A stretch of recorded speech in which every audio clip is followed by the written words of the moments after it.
Yodobashi's top 10 camera sales for the second half of October show some interesting results. While Sony does dominate the top 10, it no longer holds the #1 spot, and we see some new and old cameras joining the list. Details coming up, but first, I encourage you to subscribe and choose all notifications so you're kept informed on the latest camera gear, news, and rumors. Wow, it's been a crazy month with all the news about the Sony a7R5 followed by the Canon EOS R6 Mark II. I think it's been a good solid month since I last published a video on Yodobashi's top 10 camera sales. If you'll recall, Yodobashi is a camera retailer in Japan and quite often publishes their sales results. And these results are showing up from the middle of October till the end of October. So you're not going to see the Sony a7R5 or the Canon EOS R6 Mark II. In the #2 spot, we see the return of the Canon EOS R5, a camera that has been selling very, very well since it was debuted almost 2.5 years ago in July of 2020. That's right, this camera continues to dominate the top 5, selling very well, and up until the first 1.5 years of its existence, it was hard to get this camera in many markets. I constantly heard people saying it's sold out at my local camera store, I can't buy it, where is it available?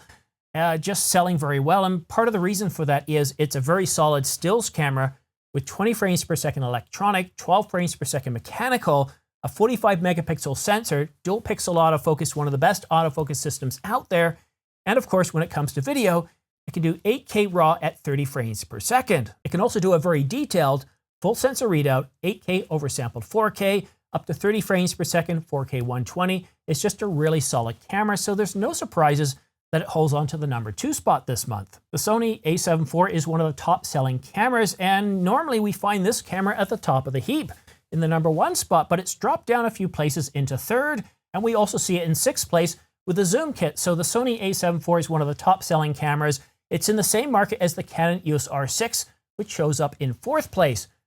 Recently, with all that talk about Canon more or less putting a stop on third-party camera sales, saying that you must seek authorization, but not quite giving out authorization yet, that's really irritated a lot of people, and that's kind of forced them into the Sony a7 IV. Sony does make a very good camera. It's got a pretty good autofocus system, good capabilities, and while the a7 IV does have a bit of a rolling shutter, it's really hard to argue at how good this camera is.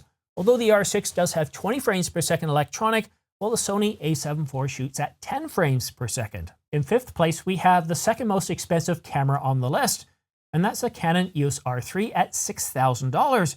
It's kind of like it's a substitute for the successor of the 1DX Mark III, the Canon EOS R1. It's kind of a placeholder. It's Canon's way of saying, look, we're still working on the R1. We're doing a lot with this camera. You're really going to love it. It's basically going to be the master of everything. So right now, here's the EOS R3 for you now. Please enjoy it. And it seems to be selling quite well. So right now, if we look at the top 5, we can clearly see that, well, it looks like Canon's dominating the top 5 and not Sony. But other than one other camera, it's pretty well Sony dominating from here on out. And then we'll get back to that #1 place. In 7th place, we see the Canon EOS R10 with the 18-150 image stabilized STM. So that camera's been selling quite well since it came out. So has the R7. But spoilers, we don't see the R7 on this list. It's just the R10 with that kit package, the 18-150. And now this is where it's all Sony. So let's take a look at all the other Sony cameras in positions 8, 9, and 10. The Sony FX3 was a really good camera. It's a video-centric version of the a7S III, which is a video-centric camera. But the FX3 is all about being able to produce video without overheating. It's all about those that are shooting video all the time and that might want stills. They might want stills a little bit of the time.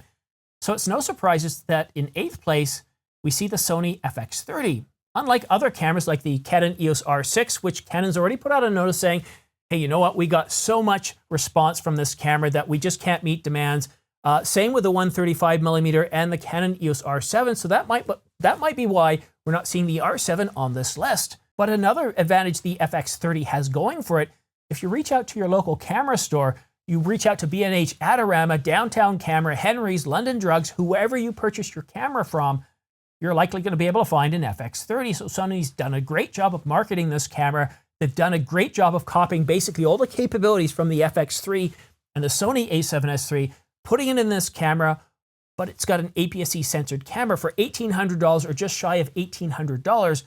I think if you're shooting video, if you're doing a YouTube channel or anything where you're shooting video an awful lot, you really need to take a look at the Sony FX30. I think it's a terrific camera and a bargain for the capabilities that it has.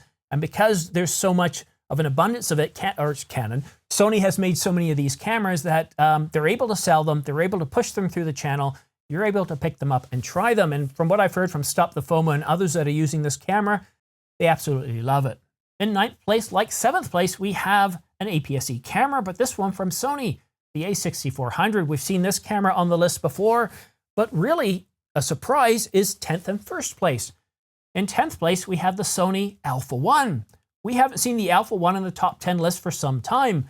I don't know if it's because Sony's had trouble making them and getting them out the door, because that's quite often what we're seeing here with these numbers. You'll see 1 month a camera is on the top of the list, and then you don't see it for a few months. And quite often this is because there just isn't enough quantity being, well, delivered to retailers for them to be able to sell them, to be able to push them, for you to be able to, well, pick them up and start using them. But that's the number 10 spot. And as clearly, as you can see from this list now, Sony is dominating the top 10 with 5 cameras, and most of them being full-frame cameras from both Canon and Sony. But now for the number 1 spot, a spot previously held by the Sony a7 IV, and it's not a cheap camera. It's the $5,500 Nikon Z9. That's right, the Nikon Z9 is returning to the top spot, and I think the main reason for this is it's been really hard to get a hold of the Z9 since it was announced back in October the 28th of last year. It's been in short supply, and I think for much of this year, the same thing. So whenever we see this camera being delivered, it just flies off the shelves, and this time around, it's just rocketed up to the number 1 spot.